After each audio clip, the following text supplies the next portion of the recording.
São Paulo, 6 horas e 47 minutos da manhã. O maior terremoto da história do Brasil está prestes a começar. A placa sul-americana, que por séculos pareceu estável sob nossos pés, acaba de ceder, liberando energia equivalente a 500 bombas nucleares detonadas ao mesmo tempo. As ondas primárias chegam primeiro, invisíveis, viajando a 8 km por segundo através da crosta terrestre em direção à cidade. Pássaros às margens do rio Tietê levantam voo em massa 3 segundos antes de qualquer ser humano perceber o que está vindo. O solo de São Paulo, construído sobre 70% de argila sedimentar, começa a se comportar como líquido. As ondas secundárias chegam e com elas o colapso. A Avenida Paulista, eixo econômico de toda a América do Sul, ondula como a superfície de um oceano em tempestade. Fachadas inteiras de vidro de arranha-céus explodem para fora em cascata, milhares de fragmentos cortando o ar frio da manhã. O metrô da linha 2, a 30 metros abaixo do solo, colapsa. 62 metros de túnel desaparecem em questão de segundos. Na superfície, a calçada da Paulista se parte ao meio. Uma fissura de 2 metros de largura se abre entre o MASP e a Avenida Consolação. Um edifício de 22 andares na Rua da Consolação perde seus 3 primeiros andares. Os outros 19 despencam sobre si mesmos. É o colapso Pancake, o mesmo padrão estrutural que matou 58 mil pessoas na Turquia em fevereiro de 2023. A vibração dura 78 segundos, mas para quem está dentro de um prédio, cada segundo parece um minuto inteiro. O viaduto do Chá, inaugurado em 1938 e nunca projetado para suportar este nível de estresse sísmico, colapsa sobre a rua Líbero Badaró.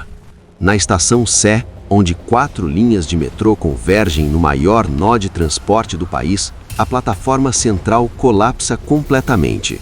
A Marginal Tietê racha em 3 pontos simultâneos, pilares cedendo sob a frequência de ressonância que nenhum engenheiro da cidade jamais calculou. A Ponte das Bandeiras, um dos símbolos mais antigos de São Paulo, dobra no centro e cai no rio em 2 pedaços distintos. Dezenas de veículos que cruzavam a ponte naquele momento mergulham nas águas barrentas do Tietê junto com toneladas de concreto. A rede de gás encanado da cidade, com 8.200 quilômetros de tubulação subterrânea, começa a romper em centenas de pontos diferentes.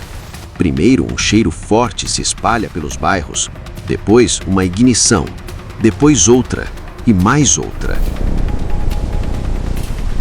Para entender o que está acontecendo sob os pés de São Paulo, é preciso olhar 10 quilômetros abaixo do solo, onde tudo começou. O Brasil não é uma região de alta atividade sísmica, mas isso não significa que é imune.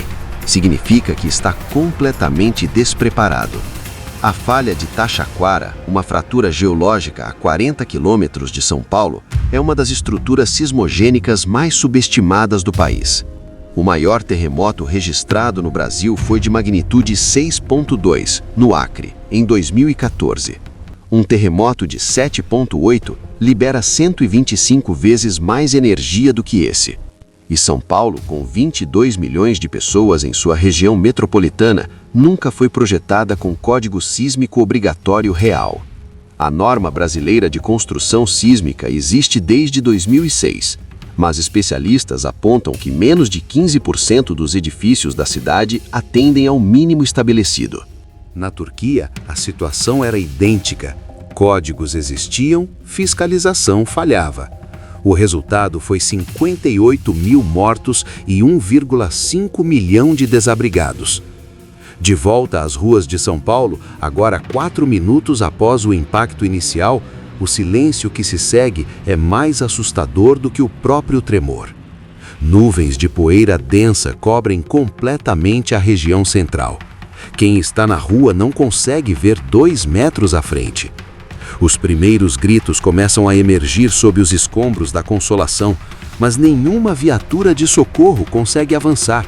Todas as vias de acesso estão bloqueadas. O Hospital das Clínicas, o maior hospital público da América Latina, opera no escuro com geradores de emergência. Metade de sua ala mais antiga acabou de colapsar. Dentro das salas de cirurgia, médicos em meio a procedimentos abertos precisam decidir em segundos, continuar operando ou evacuar o paciente imediatamente. Essa é a realidade de um terremoto urbano de alta magnitude. Ele não escolhe momentos convenientes. Ele chega e ponto. No Brás, onde sobrados antigos foram construídos diretamente sobre o solo sem fundação profunda, quarteirões inteiros desmoronam como dominós. A Feira da Cantuta, no Brás, lotada de trabalhadores bolivianos nas primeiras horas da manhã, se transforma em campo de escombros em menos de 1 minuto. No Itaim Bibi, os arranha-céus de alto padrão resistem melhor por estarem ancorados em rocha profunda, mas os danos estruturais os tornam inabitáveis por meses. A Faria Lima, símbolo do capitalismo financeiro brasileiro, está completamente coberta de vidros. As bolsas param automaticamente, o mercado congela. Em minutos, o terremoto em São Paulo congela os mercados financeiros do mundo inteiro, porque São Paulo responde por 11% do PIB brasileiro. Mas enquanto os mercados travam, há 22 milhões de pessoas tentando descobrir se seus familiares ainda estão vivos. As antenas de celular colapsaram junto com os edifícios na região central. Há um silêncio de comunicação total nos primeiros 12 minutos após o impacto.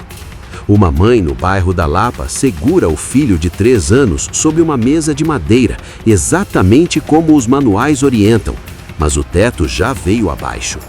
Um motorista de ônibus na Radial Leste para no meio da pista, enquanto o asfalto inteiro ao redor do veículo se levanta em ondas. Um guarda de segurança num prédio da Berrine filma tudo pelo celular até a câmera parar de funcionar. 12 segundos que se tornam as imagens mais vistas da história do Brasil.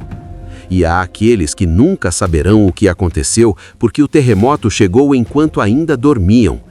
Especialistas estimam que num evento desta magnitude, São Paulo poderia registrar entre 80 mil e 200 mil mortos nas primeiras 72 horas. Para comparação, o terremoto do Haiti em 2010, de magnitude 7.0, matou 230 mil pessoas numa cidade muito menos densa. São Paulo tem 3 vezes mais habitantes na mesma área. A densidade urbana transforma um desastre natural em catástrofe humanitária de proporções sem precedente na história do Hemisfério Sul. 22 minutos após o tremor principal, chega o primeiro grande aftershock, magnitude 5.9. Edifícios já comprometidos não resistem à segunda pancada. O edifício Copan, ícone da arquitetura de Oscar Niemeyer no centro de São Paulo, racha longitudinalmente pela sua famosa fachada curva. Uma torre na região da Marginal Pinheiros inclina 4 graus. Engenheiros do mundo inteiro acompanham ao vivo pelos sensores instalados na estrutura. Mas o pior ainda não chegou, porque há algo que pouquíssimas pessoas sabem sobre o solo de São Paulo e que vai transformar essa tragédia em algo ainda maior: liquefação do solo. O fenômeno em que a argila sedimentar úmida perde toda a coesão estrutural e começa a se comportar como areia movediça. São Paulo foi construída sobre o Vale do Rio Tietê, uma bacia sedimentar com décadas de aterro e argila, exatamente o solo mais vulnerável à liquefação. Em bairros como Moca, Ipiranga e Santo André, o solo engole fundações de edifícios que haviam resistido ao tremor principal e os arrasta lentamente para baixo. Postes inclinam, ruas se afundam, calçadas viram pântanos e edifícios que pareciam intactos começam a tombar lentamente, como árvores serradas pela raiz. O sistema de represas que abastece São Paulo sofre danos nas estruturas de controle. Engenheiros tentam avaliar em tempo real o risco de ruptura. Uma ruptura parcial na represa Billings inundaria os municípios de São Bernardo do Campo e Diadema em menos de 40 minutos. 800 mil pessoas em zonas de baixada. Os incêndios urbanos se multiplicam em ritmo impossível de controlar. Sem pressão d'água nas redes, pois as tubulações romperam, os bombeiros assistem sem poder agir. O Brás, a Vila Prudente e o Cambuci estão em chamas. O vento sul empurra a fumaça em direção ao centro histórico da cidade. É o efeito tesoura. De um lado, o fogo avança, do outro, os escombros bloqueiam a fuga. Populações inteiras ficam encurraladas entre as duas forças. 6 horas após o terremoto, as primeiras equipes de resgate internacionais são acionadas. México, Chile, Japão e Turquia preparam seus especialistas. A Turquia, que perdeu 58 mil pessoas num terremoto equivalente a apenas 2 anos, será a primeira equipe a pousar. Eles sabem exatamente o que enfrentarão. Mas São Paulo tem um problema que as cidades turcas não tinham: escala. A área devastada é 40 vezes maior do que qualquer epicentro anterior. O aeroporto de Congonhas tem a pista principal rachada em 2 pontos. Guarulhos opera com capacidade reduzida. A logística de socorro começa a travar. O espaço aéreo congestionado por dezenas de aeronaves de socorro torna-se um problema em si mesmo. Helicópteros disputam rotas com aviões de carga humanitária. Geólogos do Instituto de Geociências da USP alertavam para esse cenário desde 2018. Os relatórios existiam, o investimento em prevenção, não. O Brasil gasta 30 centavos por habitante ao ano em prevenção de desastres. O Japão investe o equivalente a R$ 120 por habitante. A diferença se mede em vidas. 12 horas após o terremoto, a estimativa provisória do governo fala em 40 mil mortos. Especialistas independentes dizem que o número real pode ser 4 vezes maior. 1,2 milhão de pessoas estão desabrigadas somente na zona central. Os parques Ibirapuera, Trianon e Aclimação tornam-se campos de refugiados improvisados. O estádio do Morumbi, que resistiu por estar sobre rocha granítica, converte-se no maior abrigo de emergência da América Latina em menos de 24 horas. Tá todo mundo bem? Sim, estamos bem aqui. Mãe, pai, eu tô com fome. Eu sei, meu amor. Nas periferias, onde as construções irregulares dominam as encostas, o número de mortos segue desconhecido por dias. Não há equipes suficientes para alcançar essas áreas. Paraisópolis, a segunda maior favela de São Paulo, perdeu metade de suas estruturas. Mas seus moradores organizaram a própria rede de resgate antes de qualquer agente público chegar. É uma lição documentada em desastres ao redor do mundo. São sempre as comunidades locais que salvam mais vidas nas primeiras horas, nunca os governos. 3 dias após o terremoto, São Paulo começa a compreender a extensão real da destruição. O número nos painéis do governo deixa o país em silêncio. 127 mil mortos confirmados, 380 mil feridos, 2,3 milhões de desabrigados, 60 mil pessoas ainda desaparecidas sobre os escombros.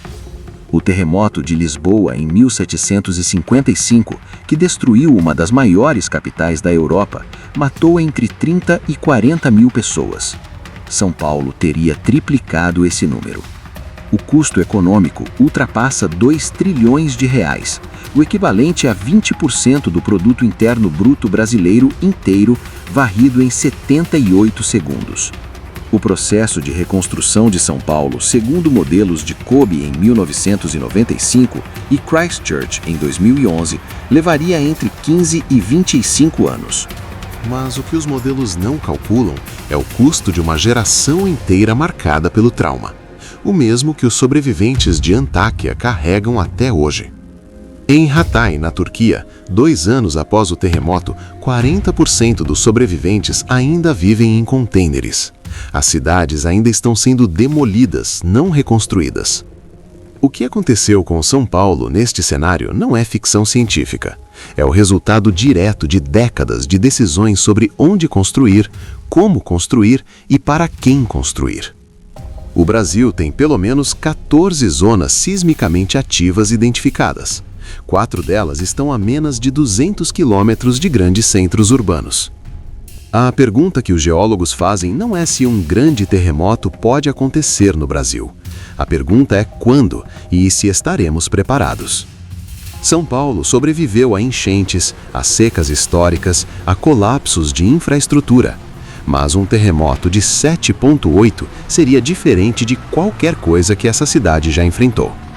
Porque uma enchente você antevê, uma seca você monitora.